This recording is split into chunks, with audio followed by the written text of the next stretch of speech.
नमस्कार दोस्तों, कहानियों की श्रृंखला में आज सुनेंगे हिंदी साहित्य जगत के वरिष्ठ कथाकार आचार्य चतुरसेन जी की कहानी ककड़ी की कीमत। तो आइए सुनते हैं कहानी। आज तो दिल्ली का सब रंग ढंग ही बिगड़ गया है। बाजार में, मकानों में, चाल ढाल में, सड़कों में, सब में विलायतीपन आ गया है। जब से दिल्ली भारत की राजधानी बनी है और नई दिल्ली की चकाबू को मात करने वाली विचित्र नगरी बसी है, तब से दिल्ली यद्यपि पंजाब से पृथक अलग सूबा बन गया है, फिर भी उसमें बुरी तरह से पंजाबीपन भर गया है। नई दिल्ली जब बस रही थी, तब ढेर के ढेर पंजाबी सिख और सभी उत्साही लोग, जिन्होंने पंजाब के गेहूं और उर्द एवं चने खाकर अपने शरीर बल को खूब वृद्धि दी है, नई दिल्ली पर चढ़ दौड़े। ठेकेदार से लेकर साधारण मजदूर तक पंजाब के साहसी पुरुष भर गए। उन्होंने नई दिल्ली में प्रारंभ में कौड़ियों के मोल जमीन ली और बस गए। अब नई दिल्ली में वे सरदार जी होकर मोटर में दौड़ते हैं। वीर भोग्या वसुंधरा, दिल्ली के महीन आदमी न जाने कहाँ खो गए। अब जगह जगह होटल खुल गए। लाइन की लाइन खालसा होटलों की दुकानें आप दिल्ली के बाजारों में देख सकते हैं, जहां झटका पकने का साइन बोर्ड लगा होगा, और वहां अनगिनत सरदारगण बड़े बड़े साफे बांधे, लंबी दाढ़ी फटकारे, कोट पैंट बूट डाटे, खाट या टेबल पर बैठे रोटियां खाते दिख पड़ते हैं। छुआछूत को तो इन्होंने डंडे मारकर दिल्ली से नजाकत के साथ दूर ही कर दिया है। शाम को आप जरा चांदनी चौक में एक चक्कर लगाइए। पंजाबी युवतियां और प्रौढ़ाएं बारीक दुपट्टा माथे पर डाले, सलवार डाटे, मुंह खोले बेफिक्री से कचालू वाले के इर्द गिर्द बैठकर आलू कचालू खाती नजर आएंगी।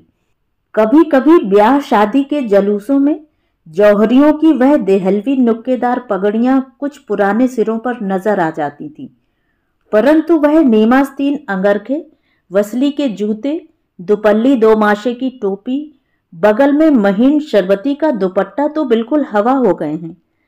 सर्दे के दामन और सफेद शरबती चादरें लपेटे अब दिल्ली की ललनाएं नहीं दिख पड़ती।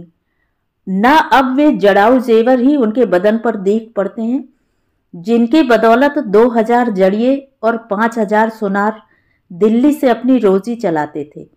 अब तो बारीक क्रेप की फैशनेबल साड़ियां, उन पर नफासत से कढ़ी हुई बेलें, बिना आस्तीन के जंपर, जिनमें से आधी छाती और समूची नडाल भुजाएं खुला खेल खेलती हैं।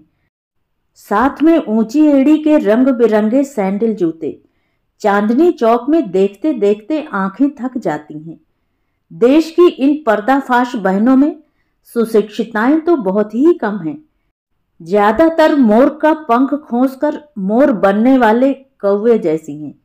इसका पता उनके चेहरे पर पुते हुए फूहड़ ढंग के पाउडर से, होठों में खूब गहरे लगे गुलाबी रंग से, तीव्र सेंट से, तराबोर चटकीले रेशमी रुमाल से, बालों में चमचमाते नकली जड़ाऊ पिनों से अनायास ही लग जाता है। कभी कभी तो इन अधकचरी मेम साहिबा की कोमल कलाइयों में दिल्ली फैशन के सोने के दस्त बंदों और अनगिनत चूड़ियों के बीच फैंसी रिस्ट वॉच तथा पैरों के जेवरों पर ऊंची एड़ी का सैंडल शू मन में अजब हास्य रस उत्पन्न करता है। खासकर उस हालत में जबकि उनके पालतू पति महाशय पतलून पर लापरवाही से स्वेटर पर कोट डाले उनके पीछे पीछे उनकी खरीदी चीजों का बंडल लिए बड़े उल्लास से चलते फिरते और मुसाहिबी करते नजर आते हैं। 38 वर्ष हुए उस समय दिल्ली के चांदनी चौक में। अब जहां अगल बगल पैदल चलने वालों के लिए पटरियां बनी हैं, वहां सड़कें थीं। सड़कें कंकड़ की थीं। उनमें बहली मझोलिया इक्के सरपट दौड़ा करते थे। दोनों समय उन सड़कों पर छिड़काव हुआ करता था। बीचों बीच अब जहां चमचमाती सीमेंट की पुख्ता सड़क है, नहर पर पटरी बनी थी। उसके दोनों ओर खूब घने वृक्षों की छाया थी। ज्येष्ठ बैसाख की दोपहर में भी वहां शीतल वायु के झोंके आया करते थे। उस पटरी पर बड़ी बड़ी भीमकाय बेंतों की छतरियां लगाए खोंचे वाले अपनी छोटी छोटी दुकानें लिए बैठे रहते थे। उनमें बिसाती टोपी वाले, टुकड़ी वाले, घी के सौदे वाले, दही बड़े वाले, चने की चाट वाले, कचालू वाले, मेवा फरोश तथा फल वाले सभी होते थे। उनसे भी छोटे दुकानदार अपनी छोटी सी दुकान को किसी टोकरी में सजाए, गले में लटकाए घूम फिरकर सौदा बेचा करते थे। सैकड़ों आदमी उन वृक्षों की घनी छाया में पड़े हुए थकान उतारा करते थे। घंटा घर के सामने कमेटी की संगीन इमारत के आगे अब जहां महारानी विक्टोरिया की मूर्ति रखी हुई है, वहां काले पत्थर का एक विशालकाय हाथी खड़ा था, जिसे जयमल फत्ते का हाथी कहकर बूढ़े आदमी उस पटरी पर वृक्षों की ठंडी छाया में लेटे, उनींदी आंखों में खमीरी तमाकू का मद भरे भांति भांति के किस्से कहानी कहा करते थे। दिल्ली के निवासियों की बोली में एक अजीब लोच था। खोचे वालों की आवाजें भी एक से एक बढ़कर होती थी। सब्जी तरकारियों में जो पहले चलती वही दिल्ली के रईस खाते थे। भिंडी और करेले जब तक रुपए सेर बिकते थे, कच्ची आम की कैरियां जब तक 12 आने सेर बिकती थी, तभी तक वे दिल्ली वालों के खाने की चीज समझी जाती थी। सस्ती होने पर उन्हें कोई नहीं पूछता था। बेर के मौसम में लोग बेरों को चाकू से छीलकर उन पर चांदी का वर्क लपेटकर खाते थे। लताफत और नजाकत हर एक बात में थी। जैसे वे महीन आदमी थे, वैसे ही उनका रहन सहन भी था। फागुन लग गया था, वसंत पुज चुका था, सर्दी कम हो गई थी, वासंती हवा मन को हरा कर रही थी। बाजार में नर्म नर्म पतली ककड़ियों के कूजे बिकने आने लगे थे, पर उनके दाम काफी महंगे थे, इसलिए यह रईसों का ककड़ी खाने का मौसम था। एक जवान कुंजड़ा सिर पर नारंगी साफा बेपरवाही से बांध, बदन पर तंजेब का ढीला कुर्ता पहने, गले में सोने की छोटी सी ताबीज काले डोरे में लटकाए, आंखों में सुरमा और मुंह में पानों की गिलौरियां दबाए, कमर में चौखाने का तहमत और पैर में फूलदार सलेम शाही आदि छटाक का जूता पहने ककड़ियां बेचता पटरी पर मस्तानी अदा से घूम रहा था।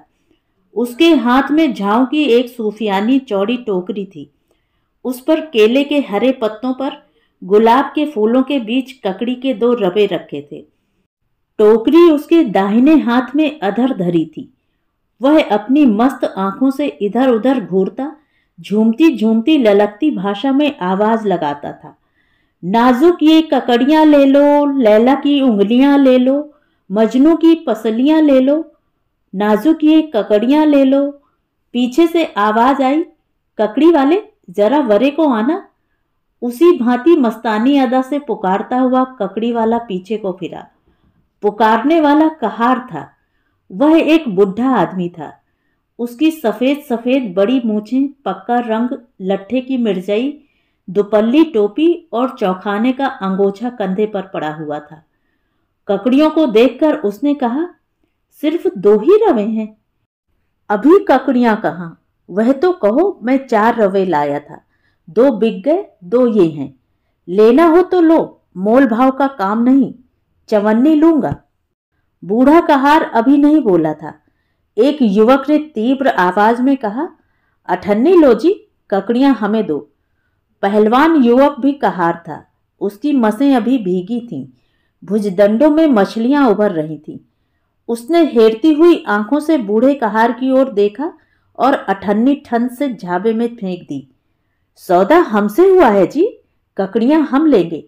यह लो 1 रुपया, ककड़ियां हमें दो। कुंजड़ा क्षण भर स्तंभित रहा। उसने प्रश्नवाचक दृष्टि से युवक की ओर देखा। युवक ने कहा, कुछ परवाह नहीं, हम 2 रुपए देंगे। हम 5 देते हैं। हम 10 देते हैं। यह लो 20 रुपए, ककड़ी तो हम खरीद चुके। 25 है यह, ककड़ी हमने ले ली। हमने 30 दिए। युवक के माथे पर बल पड़ गए। उसने कहा, हम 50 में खरीदते हैं, लाओ ककड़ियां इधर दो।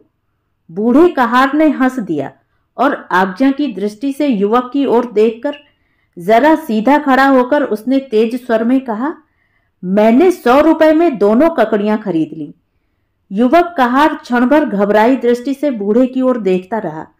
बूढ़े ने विजय गर्वित दृष्टि से उसे घूरते हुए कहा, दम हो तो बढ़ो आगे, ककड़ियां 5,000 तक मेरे यहां जाएंगी। सैकड़ों आदमी इकट्ठे हो गए। युवक लज्जा और क्रोध से भरकर चुपचाप चल दिया। सैकड़ों कंठों से नारा बुलंद हुआ, वाह भाई महरा, क्यों न हो, आखिर तू है किस घराने का नौकर जो इस समय दिल्ली की नाक है। शाबाश। बूढ़े ने कमर से रुपए खोलकर गिन दिए, ककड़ियां ली और इस भांति अपने मालिक के घर को चला जैसे वह एक राज्य विजय कर लाया हो। बूढ़े ने अपने मालिक लाला जगत नारायण जी के सामने जाकर फूलों और केले के पत्तों में लिपटी हुई ककड़ियां रख दी। शाम हो चली थी। लाला जी ने पूछा, क्या 2 ही मिली? जी हां, बाजार भर में सिर्फ 2 ही ककड़ियां थीं, जिन्हें आपका सेवक 100 रुपए में खरीद लाया है। इसके बाद कहार ने जो घटना बाजार में घटी थी सब कह सुनाई। लाला ने सब सुना। क्षण भर वे स्तंभित रहे। क्षण भर बाद उन्होंने अपने गले से सोने का तोड़ा उतारकर बूढ़े के गले में डाल दिया और उसके बदन को दुशाले में लपेटकर स्वयं भी उससे लिपट गए। उनकी आंखों से आंसुओं की धारा बह निकली। उन्होंने गदगद कंठ से कहा, शाबाश मेरे प्यारे रामदीन, तुमने बाजार में मेरी प्रतिष्ठा बचा ली। इसके बाद उन्होंने चांदी की तश्तरी में ककड़ियों को उन्हीं गुलाब के फूलों में रखकर ऊपर कमख्वाब का एक रुमाल ढांक कर कहा, जाओ लाला शिव प्रसाद जी से मेरा जय गोपाल कहना और कहना कि आपके सेवक ने यह प्रेम की सौगात भेजी है और हाथ जोड़कर अर्ज की है कि स्वीकार करके इज्जत अफजाई करें। युवक से सब घटना सुनकर शिव प्रसाद जी चुपचाप मसनद पर लुढ़क गए। मुंह की गिलौरी उन्होंने थूक दी। नौकर चाकर चिंतित हुए, पर कोई कुछ नहीं कह सकता था। थोड़ी ही देर में बूढ़े रामदीन ने आकर अदब से आगे बढ़कर तश्तरी लाला शिव प्रसाद जी के सामने रख दी और हाथ जोड़कर अपने मालिक का संदेश भी निवेदन कर दिया। लाला शिव प्रसाद जी चुपचाप एकटक तश्तरी में रखी दोनों ककड़ियों को देखते रहे। कुछ देर बाद उन्होंने ककड़ियां भीतर भिजवा दी और तश्तरी असरफियों से भरकर कहा, यह तुम्हारा इनाम है, लाला जगत नारायण जी से हमारा जय गोपाल कहना। बूढ़े रामदीन ने झुककर सलाम किया और चला आया। तो ये थी कहानी। कहानी आपको कैसी लगी कमेंट करके ज़रूर बताएं। और अगर मेरे द्वारा सुनाई हुई कहानियाँ आपको अच्छी लगती हैं तो मेरे चैनल को सब्सक्राइब ज़रूर करें, लाइक करें और अपने दोस्तों और परिचितों में शेयर भी करें। बेल आइकन दबाना बिल्कुल भी ना भूलें।